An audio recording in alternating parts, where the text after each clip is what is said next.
on the Mustangs Sports Network from Learfield. This is Mustangs Mic'd Up, featuring an in-depth look at all things SMU athletics. It's everything you need to get your Mustang fix, from the court to the gridiron. Now, here's your host of Mustangs Mic'd Up, Rich Phillips. Good evening and welcome to our first edition here of Mustangs Mic'd Up. Kind of a new take on our coaches show that we've done for quite a few years here. Brought to you by the SMU Cox School of Business and right here at Ozona Grill and Bar. And man, we had to bring in an extra tables here tonight. How awesome is this? That's dope. Thanks to everybody joining us on Facebook as well. And yeah, it's a new format for the show this year, including I want to introduce our new co-host, and many of you know her from SMU Volleyball, a graduate of SMU, both 22 and 24, Alex Glover. How are you? Good. Thank you, everyone, for being here today. Alex going to be with me each week as well, and as you can see, we're trying to be a little more relaxed. We're going to have head coach Rhett Lashlee up here in a little while. If you would like an SMU football yearbook, we've got them right here on the front of the stage. Feel free to come by and pick one of those up. Of course, we got a big game coming up this Saturday, the opener against East Texas A&M, 8 o'clock. It's on the ACC network. I'll have it on 96.7 and 1310, the ticket as well, and the stream on the SMU app. And we're on SiriusXM channel 193. And the guy who's going to be starting things up for us on Saturday night is our first guest here of the season. Let's welcome in SMU quarterback Kevin Jennings. Thank you. Yeah, thank you guys for having me here. It's a blessing. Appreciate you guys. Thanks for being here. We were just sitting here chatting with Kevin right before the show. It's like, how many interviews have you done since the end of last season? Man. And that count is? It's been a lot. I don't know. I can't even count right now, but it's definitely been a lot. But it's a blessing, honestly. Blessed to be here. So. More interviews than you've done before last season, yeah, in like lifetime, in the right? span of a little bit, yeah. Definitely. Including one that just came out yesterday, I believe, big piece in D Magazine about Kevin. Great on your backstory, and that was a pretty lengthy one. Had to be interesting to get to kind of go to the old home and show things around like that, too. Yeah, it was definitely interesting. You know, kind of took a while a little bit, but, you know, got to talk to Mike a little bit, got to write about my story a little bit. So thanks to him, and, you know, go check it out. Yeah, talking about that magazine, can you tell us a little bit about what the process was for that, and then just the background of you coming and being from the area locally and then making it to SMU, and just how that journey has been? Yeah, it was kind of easy going, just getting the magazine done together. You know, Mike would get with me, you know, drive him around a little bit, show him my hometown, and just let him know things about, like, where I grew up at. So it was definitely a fun time just to look back at my old memories and going back to my old middle school, high school, and all of that. So it was great. They called you Dallas's quarterback, and there you're at Dallas's school at SMU. You were at a Dallas school before, too, of course, South Oak Cliff, winning a first state championship for a DISD school in 60 years, I believe it was. Back in those days, did you ever think you'd be playing at Dallas's college? Honestly, not really. You know, going into the playoffs, I was committed to Missouri State. And, you know, Coach Lashlee thankfully came out and got me in the playoffs. And, you know, it was all written since then. You know, came to play in Dallas school was a dream of mine. And, you know, I got the blessing to come play here. Playing for Dallas school, can you tell us how much the support has meant for you, having that support system so close, but then also a fan base that obviously shows out at every single event? What has that been like for you? Yeah, the support has been great. You know, my family's from Dallas, you know. Majority of the people I know is from Dallas. And these guys right here, you know, they come out each and every week for us. And, you know, it's a blessing, honestly, just to see those faces in the crowd each and every day, each and every game day. So it's honestly a blessing, and I appreciate you guys a lot. Last year, too, it was a lot more people that came out and saw you, definitely. And more and more, and more and more every week, all the way playing in the conference championship again and then playing in the CFP. Have you had time to process what you and what the team achieved and the landmark you guys got to last year? Yeah, I definitely processed it a little bit. You know, each and every week it was like a sold-out stadium for us. You know, that's kind of new to us this year. And, you know, just looking up in the crowd and being grateful for the atmosphere, you know, it's a blessing. And, you know, I'm looking forward to this year. Same thing happening this year. I need every game packed out, so, yeah. Talking about the stadium being packed out, obviously the fan base showed up and showed out last year. Right. What things are you most excited for, just kind of growing off of that starting point? Yeah, I'm just honestly, I'm excited to see how this team's gonna play this year. You know, I think we got a really good team heading into this year. You know, we got our first game opener on Saturday, so I'm just excited to play some new faces and not playing the same teammates each and every day. So. Last year, you played in all the games, but you weren't the starter going into the season. Right. It took over for week 4. How different has it been for you knowing since January 1st that you were going to be the starter for the team this year? Yeah, it's been really different. Preparation is different, coming in knowing you're the starter.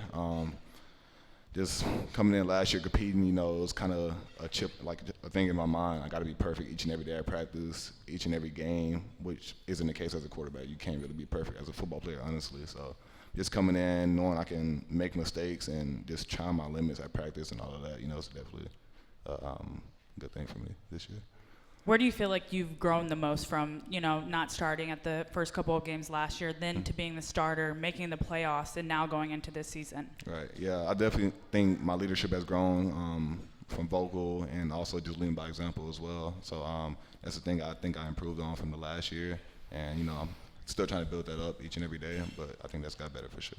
All right, well, each of our guests here on Mustang Mic'd Up each week, we're going to have our Mustang Minute. This is going to be a rapid-fire questions, and we're going to turn it over to Alex for that. Okay. First one, best locker room DJ on the team. Best locker room DJ. I would have to go with probably Dylan Goffney. He's a guy with music taste just like mine, so probably Dylan Goffney. What are your music tastes? I'm a big R&B guy and Raw Wave. I love Raw Wave, Frank Ocean, Party Next Door, Blast. I'm a smooth type of guy. If you could throw a touchdown pass to any SMU legend, past or present, who would it be? I'm going to have to go with my dog, James, for sure. Who wins the team shootout, football or women's soccer? We got to get our give back, but they beat us the last time we did it. So. Okay. They're like 2-0 right now, 3-0, whatever. Go-to hype song before running out of the tunnel. Man, that's tough. I have to go anything about Raw Wave. I just put in that, he calms me down a little bit, so definitely something like that. What's your hidden talent outside of football? Man, hidden talent. I have to say I'm a big gamer. I'm really good at every video game, so I have to go with that. Every. Confidence. Who's the toughest defender you faced in practice? Toughest defender, I have to give it to definitely Ahmad Moses. He's a great player, so y'all see more from this year, but definitely him. And last one, if you could pick one NIL deal that fits your personality perfectly, what would it be? I have to say some fashion brand. I like to get dressed up a lot, so any fashion brand that's looking for, an endorsement, reach out to me and I got you. So. Awesome. All right, well, our Mustangs Mic'd Up brought to you in part by Rebel XP. College football is back. Simplify your tailgate planning and upgrade your game day at the biggest SMU games this season. Full-service tailgates are selling fast. Contact Rebel XP at 214-935-1683 or visit rebelxp.com for more info. Part of what you guys did, we all get to follow along on social media during fall camp, were team-building exercises. Alex mentioned the soccer challenge. This was, by the way, this is the women's soccer team coming in, and the football players trying to score goals, and then vice versa, the soccer team scoring a lot of goals, I think, against the football team. Paintball you guys did, pool day. What was the one you found that was the best, the one you enjoyed the most? Yeah, I'll probably have to go with the soccer one, honestly. Just being able to compete against our women's soccer team. A lot of friends of mine on that team, so just getting the opportunity to do that, just compete and see the smiles on everybody's faces right there. It's the most hyped up everybody gets It is. at fall camp. Sorry, Coach. It's the most hyped up they get at fall camp when y'all get the soccer challenge, because y'all are trying to win that. We are. Everybody's very competitive, so we don't want to lose or nothing, no matter what it is. So that was our goal, to try to beat them, but it didn't come out like that. Outside of the team orchestrated bonding that y'all do, what do y'all do outside of that, kind of on a personal level, to make sure that team chemistry is ready for week 1? Right. I think we have a really good bond in our football team. Each and every guy, each and every position, we hang out with each other outside of it, if it's a dinner, lunch, all of that, bowling, just different things like that, playing the game together, just, sitting on top of each other and, keeping each other accountable outside of it. Growing up, and like I said, that D Magazine article talks a lot about Kevin growing up. Was football it? No other sports for you? I grew up playing basketball, ran track, soccer was my first sport, so, I was a multi-sport athlete growing up. When did it become just football? my sophomore year of high school. I mean, I also ran track throughout my high school career, but sophomore year of high school is when I had to let go of basketball and stick to football. And no other position, huh? Just quarterback?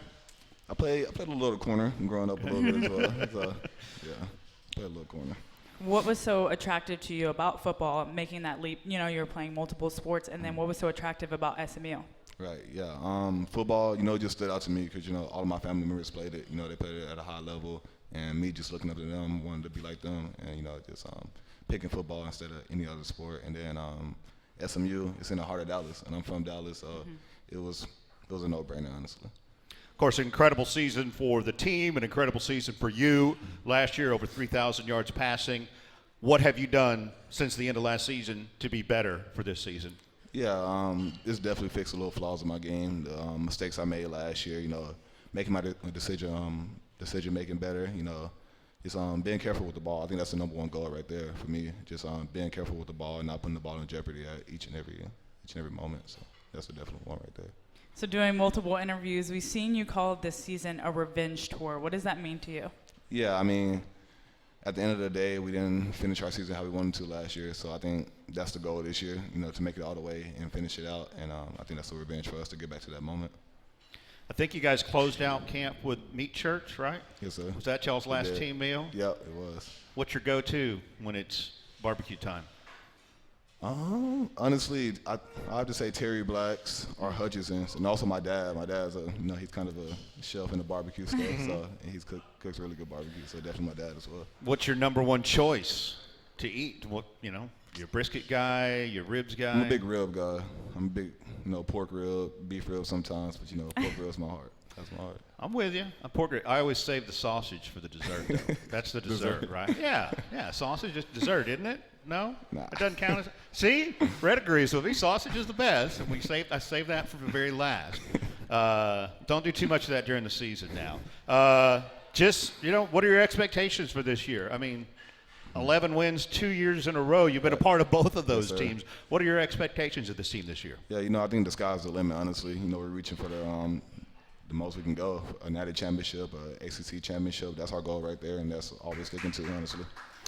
All right, well, we look forward to it. The Mustangs start up this Saturday night, again, 8 o'clock against East Texas A&M at Ford Stadium. There are a few tickets remaining, so call 214-SMU-GAME or go at smumustangs.com. Kevin, great to have you on the show here tonight. Thanks for joining us on our first edition of Mustangs Mic'd Up. The show is brought to you each week by the SMU Cox School of Business. Preview the SMU Cox School of Business MBA and specialized master's programs at Super Saturday on September 13th. Learn more about our top-rated programs, hear from current students, and tour the campus and our new facilities in the David B. Miller Business Quadrangle. Register at smu.edu/Cox/Mustangs. All right, we'll do a quick change, and we'll have Rhett Lashlee coming up next here on Mustangs Mic'd Up.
Welcome back here to Mustangs Mic'd Up. I'm Rich Phillips with you Wednesday nights. I'm never going to get that right.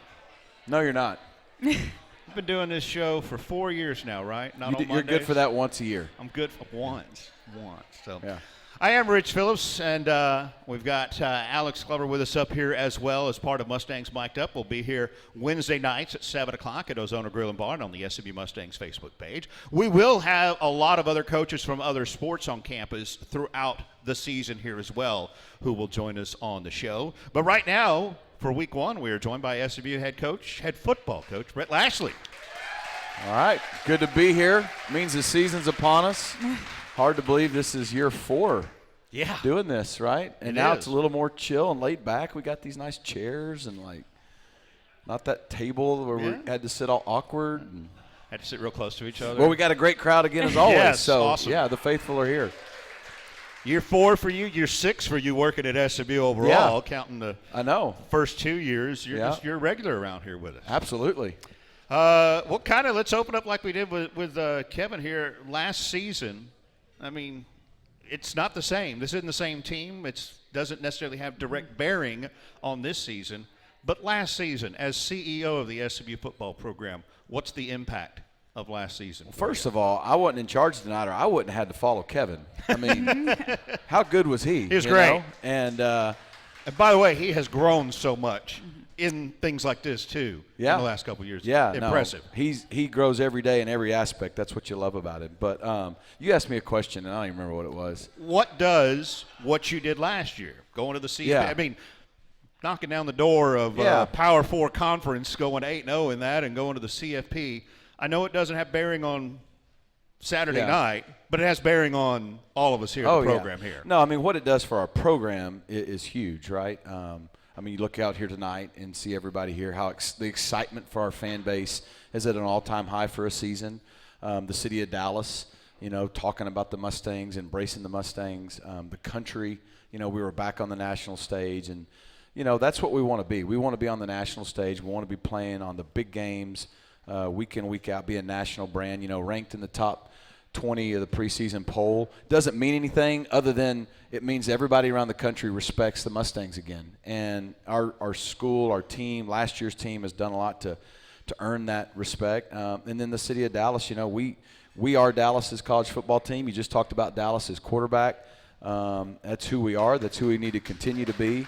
And so all of the success of last year has just increased the momentum, the exposure of our program, and that's good. To this team, guys like Kevin who are here, which is about half our team, I mean, they got a lot of confidence from that. Our staff has a lot of confidence from that. And so there's nothing wrong with that. At the same time, none of last year's success will win us a single game, score us a point, or gain us a yard this year. This is a brand new team with 42 out of 85 scholarship players brand new. And so, hopefully at times throughout the year we may draw on things from the past. But it's a new journey, new experience, new journey with this team, and we're looking forward to it.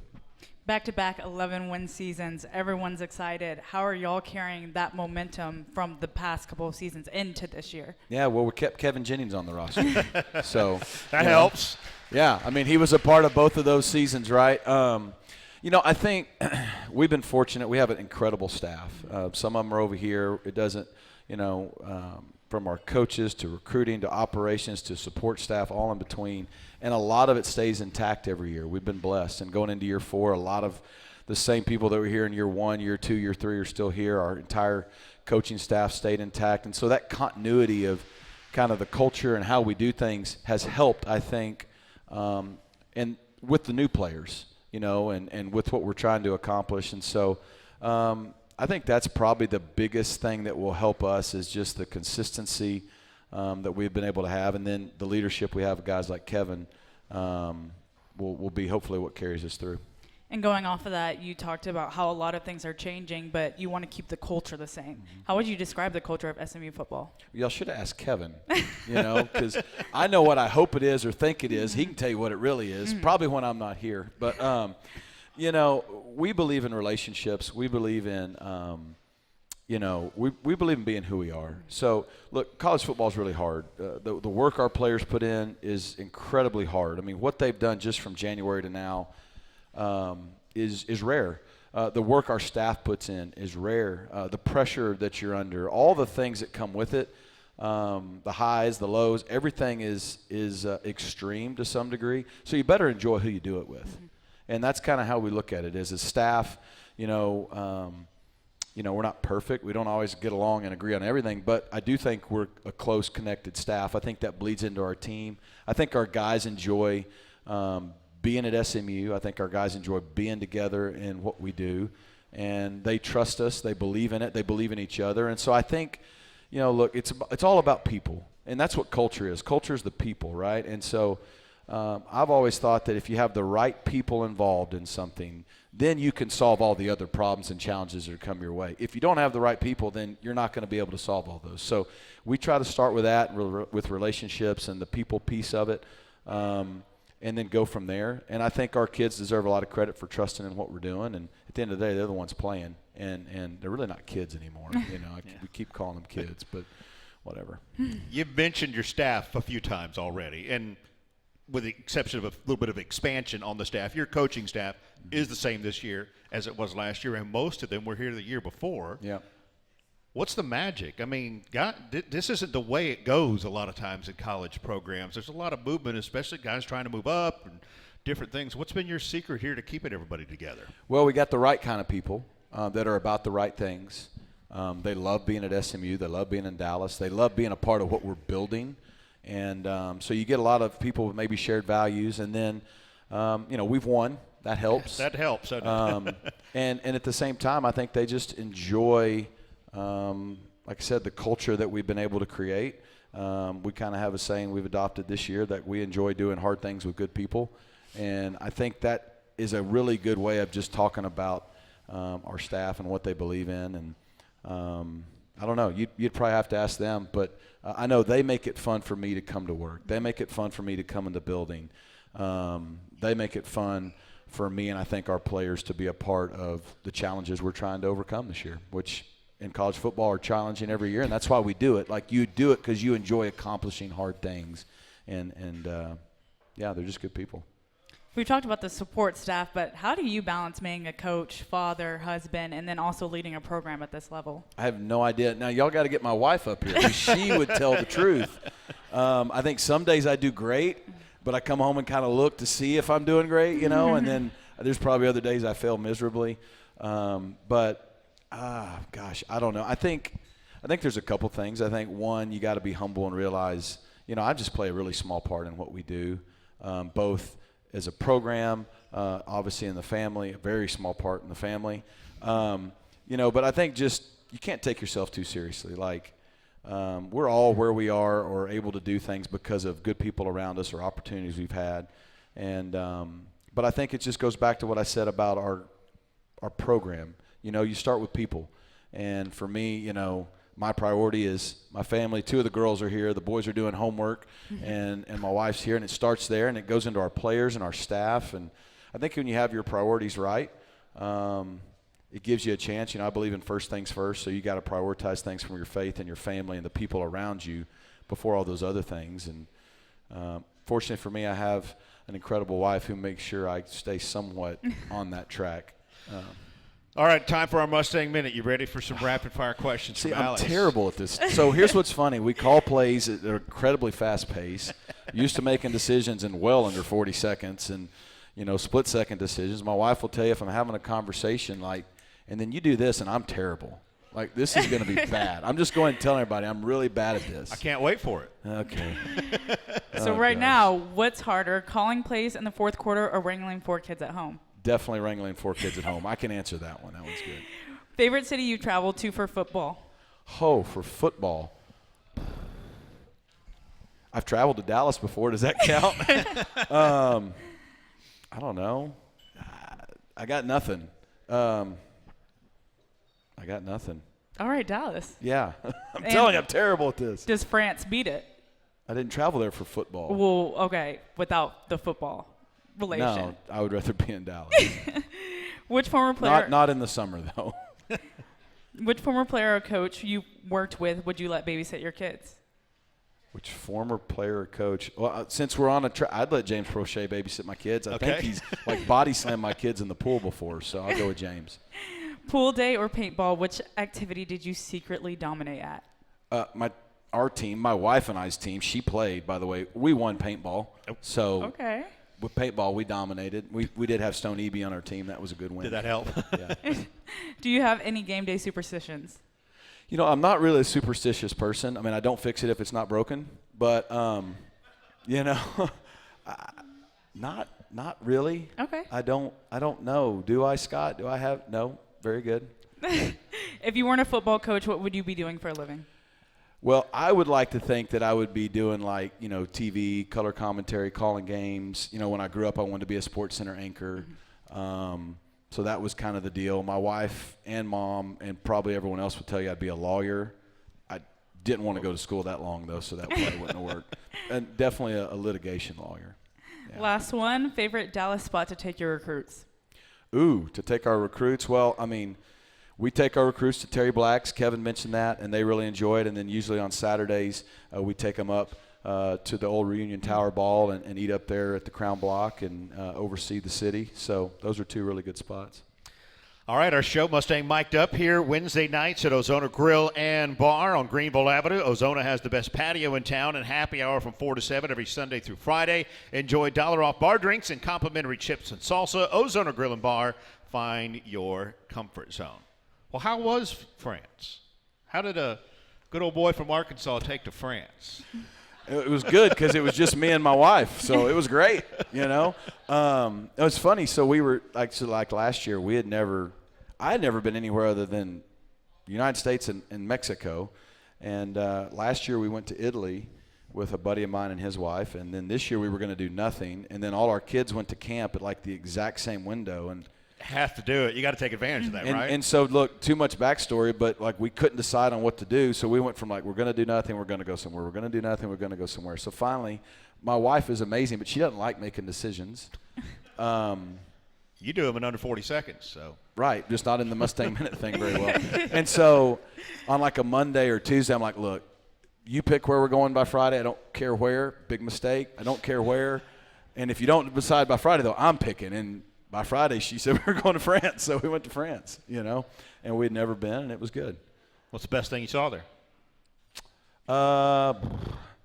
You know. I've never been. So. We did Paris for a couple days, and it was really hot. Weirdly hot, and until the last night, and it was great. And we went out at night, 10 or 11 at night, on the lawn outside the Eiffel Tower. That was pretty cool.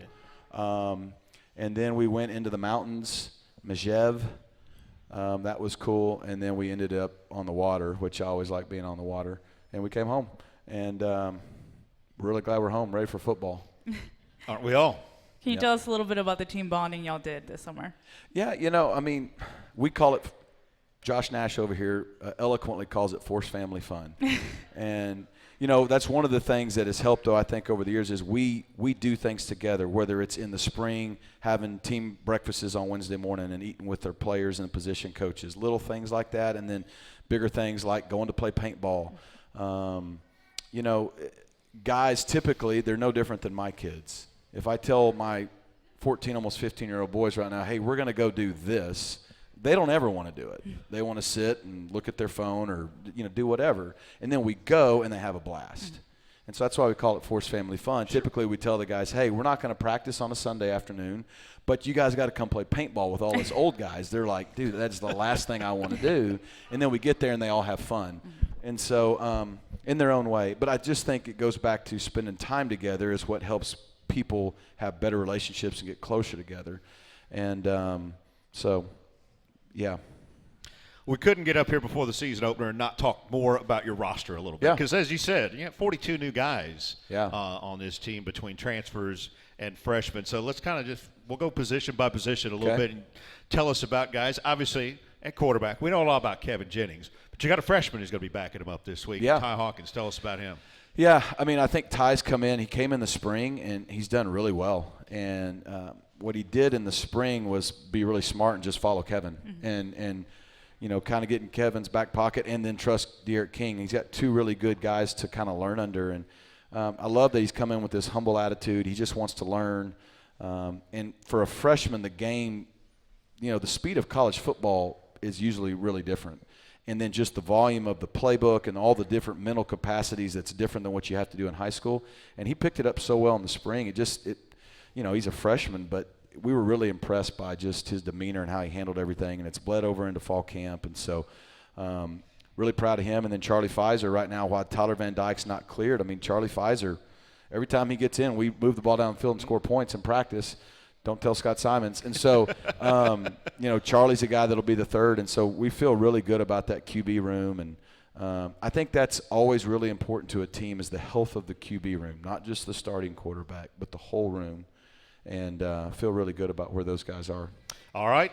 Well, I was going to say behind him, but they usually line up next to him, I guess, in your offense. The running back room, and it's really a group of four right now, and it's a group that we've only seen one of and not very much of with Derek McFall. Yeah, we've got Derek is the only really known person on this roster from everybody here, and he's played a little bit of college football. Probably the most experienced guy is T.J. Harden, who came over from UCLA. He was their leading rusher a year ago, and he's got a lot of experience. He's a bigger back, but he can run. He's explosive. He can catch. And then Chris Johnson, CJ came over from Miami. Still a pretty young player. Played a little bit last year, kind of like Derek McFall did here. Him and Derek are both similar. They're very explosive. They're fast. They can catch the football. They're great in space, have the ability to take it the distance. And then the freshman, Jermico Green, goes by Chunky. We have so many nicknames, and I don't even know why a lot of them happen. But I think he's got a chance to be really, really good. He got a little banged up in fall camp. He's almost back. Nothing too serious. So, we got four guys why Brashard had to carry the bulk of the load last year. We didn't have a lot of depth. Boy, was he good. The Chiefs thought so.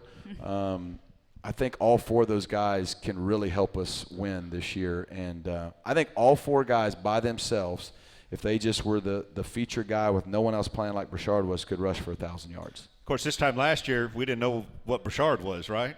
Correct. We didn't think he was going to be what he was, at least. How's that? No. I'd be lying if I could have predicted that. Sure. We felt good about bringing him here because we knew him, and he's good with the ball in his hands. But the way it unfolded was really special.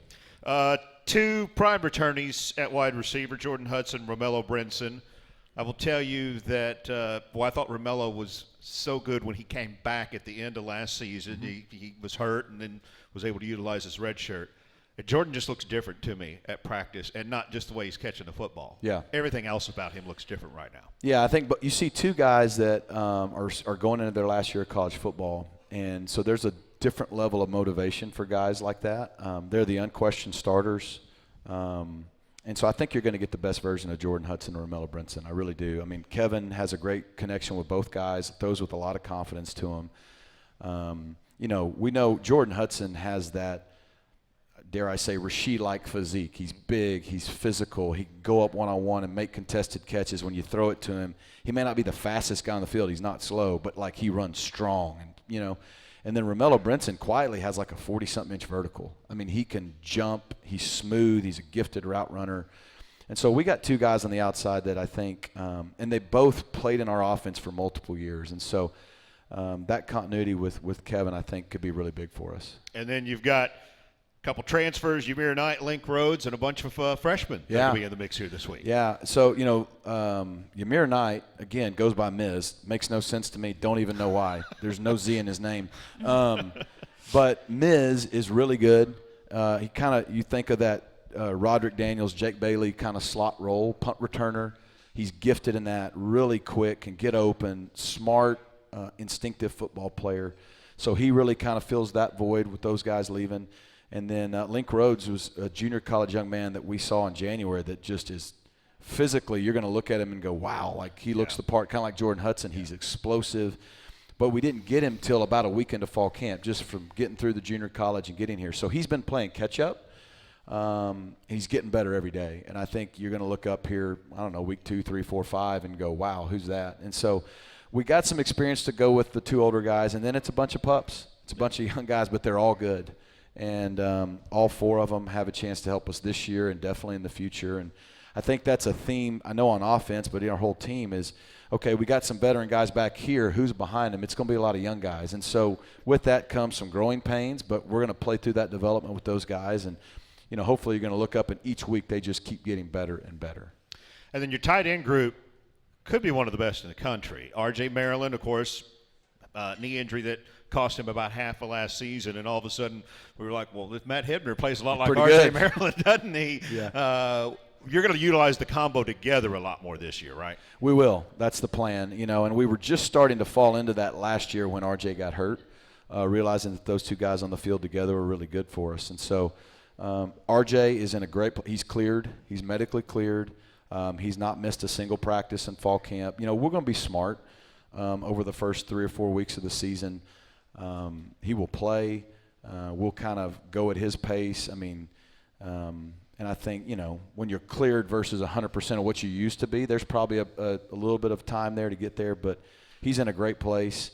And then Matt Hibner, he's just an all-around gifted player. And I think Kevin throws with the same kind of confidence to those two guys as he does Jordan and Romello. And so I think having those experienced guys and the versatility they give us is huge for us.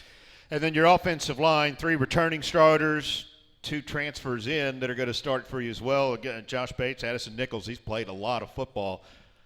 The thing that I keep coming back to, you've said it, Casey Woods has said it to me this offseason too, this is the year where you feel like we got the depth that we need on the offensive line. Yeah, we feel that way. We got good quality depth, experience, talent.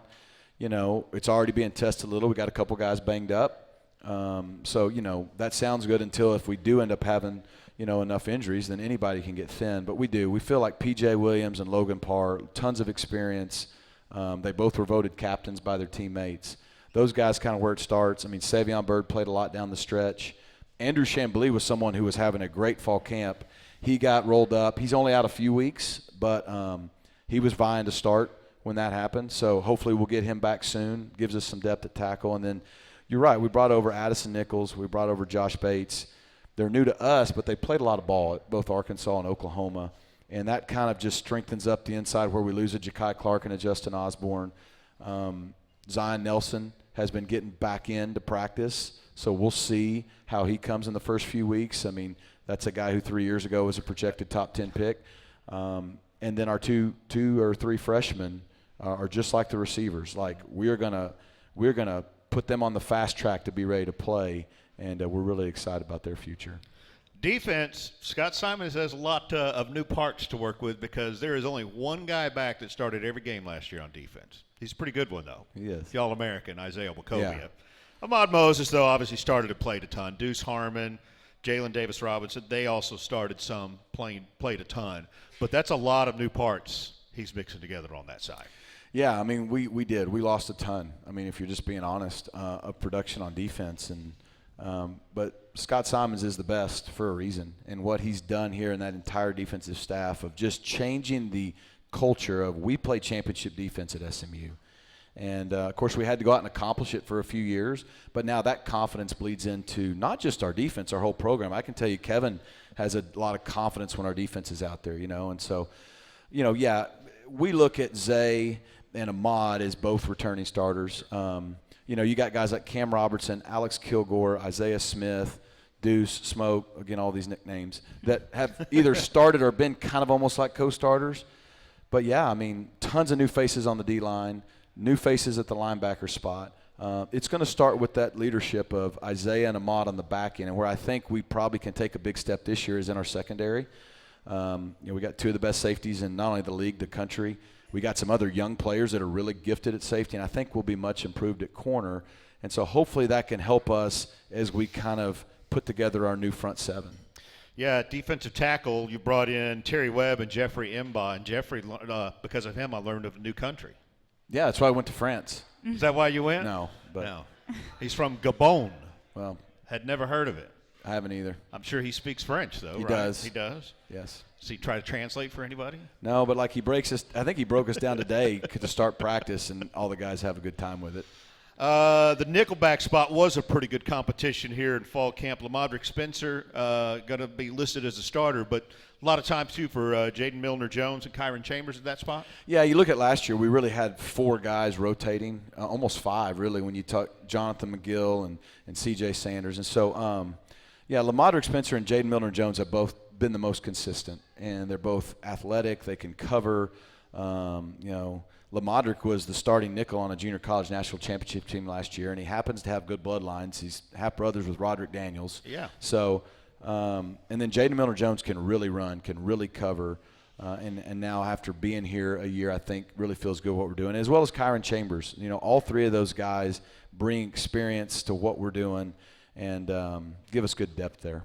And we've mentioned your starting corners, but boy, that Marcellus Barnes, the Syracuse transfer, has been really impressive this fall. Yeah, I think the thing with Marcellus, you know, he was still just a freshman at Syracuse a year ago. Tons of ability. I think already him and Coach Hundley, it's working really well with that relationship and development. But he missed all of spring, recovering from an injury he had suffered at Syracuse. So he's almost like a guy who showed up in fall camp instead of the spring and summer. And but I tell you another one who's really improved is Speedy Nettles. Another you nickname. know, and so I think all four of those guys bring us experience and ability. And then our two young freshmen, again, it's a reoccurring thing thanks to what our staff has done in recruiting. But Zay Gentry and Jay Holly, like, we like those guys too. And so a lot of those freshmen, you're going to look throughout the season and start seeing new guys pop up here and there. And I think it's because those guys, a lot of them are going to grow right before our eyes this year. And we'll get to see him for the first time this Saturday, 8 o'clock at Ford Stadium against East Texas A&M. All right, we got a couple questions from the audience for our Ask the Coach segment. You ready? All right. How do you expect the change to a grass playing surface to impact things? Well, it's a lot cooler down there, I can already tell you that. Like, we went out there 2 Saturdays ago, and the guys walked out for stretch and warm-ups, and they're like, it was probably 95. I mean, it was hot. Like, man, it doesn't feel 120 anymore, you know, because that good. turf would heat up. You know, it's a year one. Russell Coe's done a fantastic job. He takes care of our field. It looks amazing. We've been on it twice. It held up really well. I mean, usually a grass field takes a full year to really settle.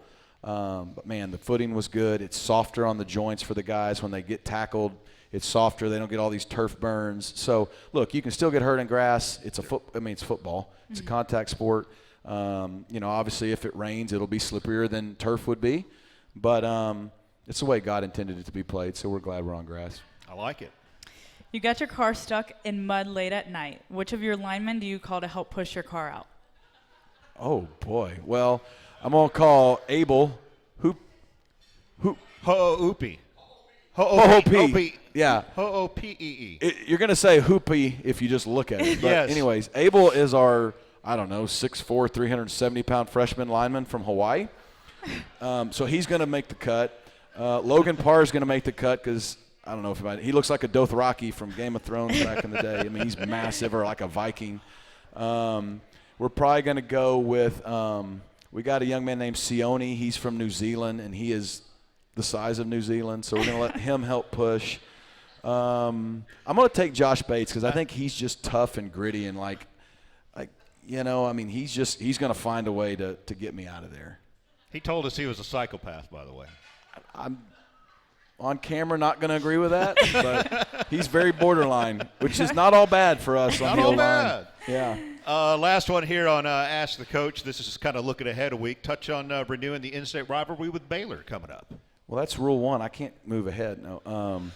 You know, look, we take it one at a time. We're excited about our non-conference schedule.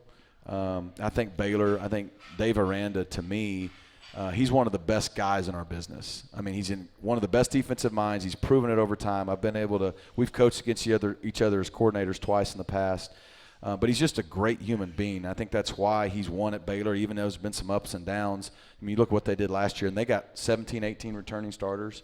I mean, they'll win the Big 12 good. I mean, when you look at our schedule, regardless of what all these computers and things tell you, Baylor is a team that is one of the favorites to win the Big 12. And they're going to play Auburn Friday night. And what a game I think that'll be. They got everybody back on offense, a lot back on defense, a lot of continuity.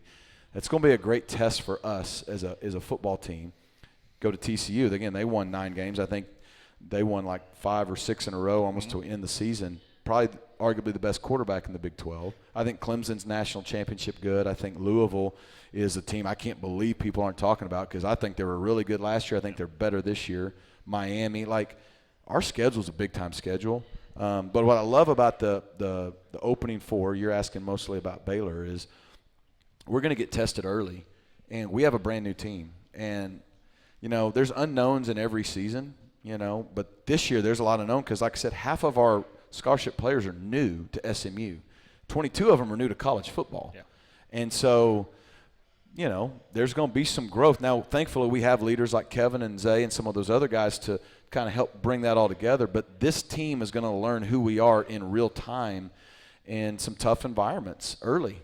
And those challenges will make us better. We got to find a way to win through those moments. But regardless, they're going to make us better for when we start conference play with the ultimate goal of competing to get back to Charlotte to get to the playoff. I think those first 4, Baylor being included in week 2, are going to really help us grow up fast. You kind of mentioned it there, too, with most of the non-conference and then obviously with the conference schedule. I mean, the thing that's got to be great for fans is these are name brands.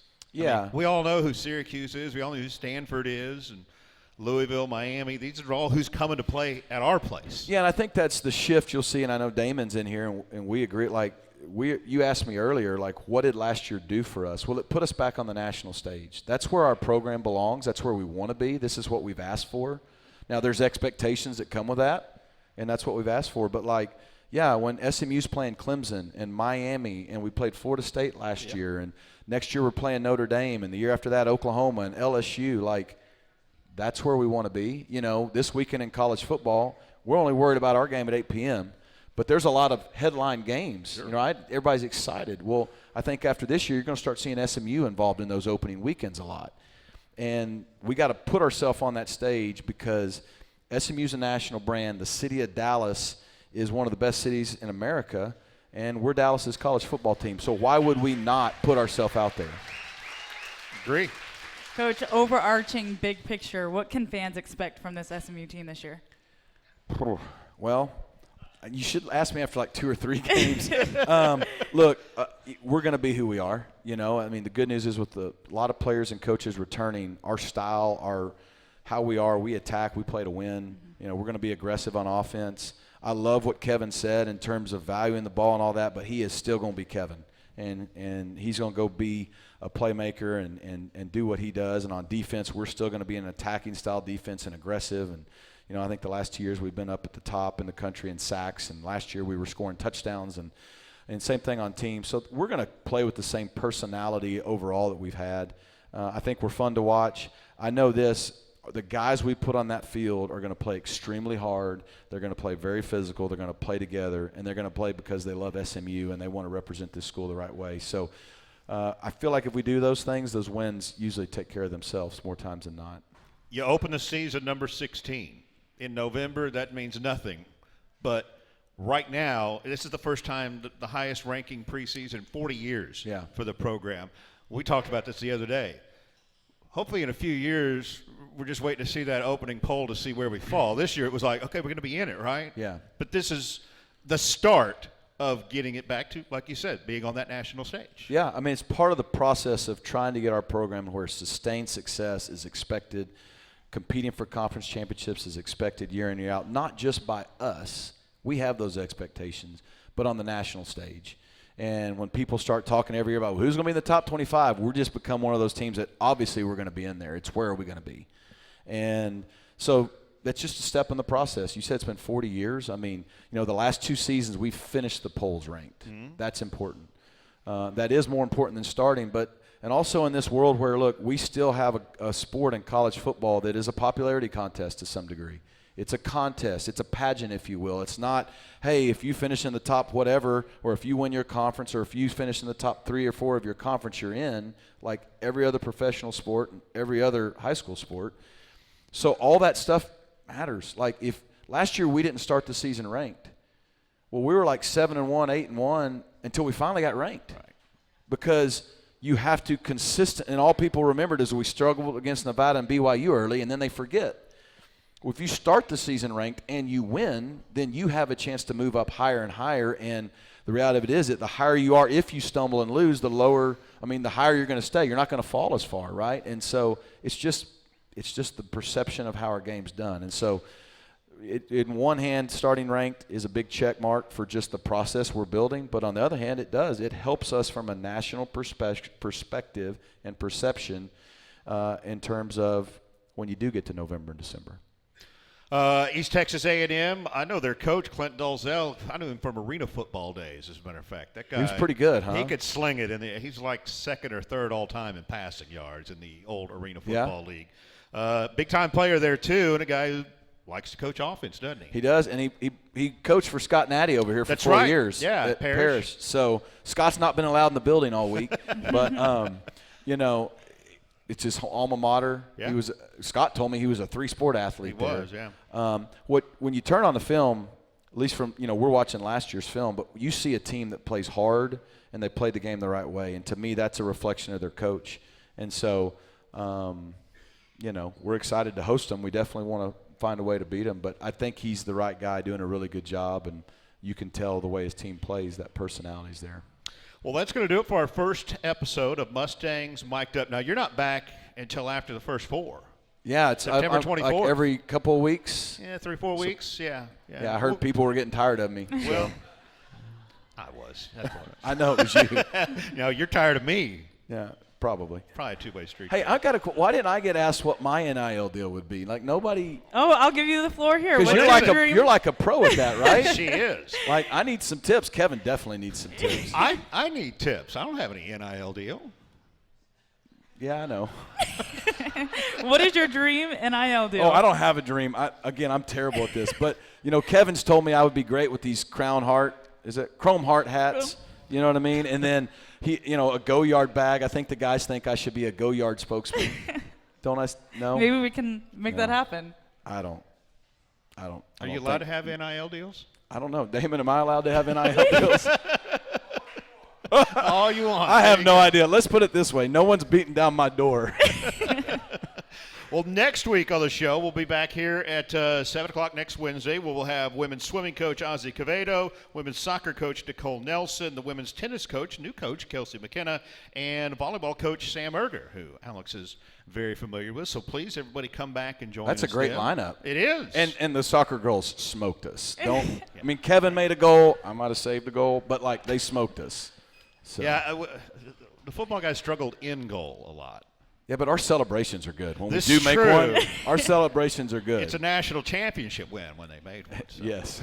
All right. Well, Coach, appreciate it. Look forward to year number 4 starting with you Saturday night, 8 o'clock, Ford Stadium. Again, I'll have the radio call, 96.7 and 1310 the ticket.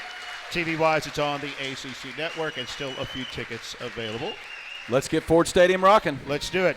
Alex, pleasure. First show you. out. We'll be back Great here job. next Wednesday night. Come back and join us next week for Mustangs Mic'd Up. You've been listening to Mustangs Mic'd Up, your inside look at all things SMU athletics. The preceding has been a Learfield presentation on the Mustangs Sports Network.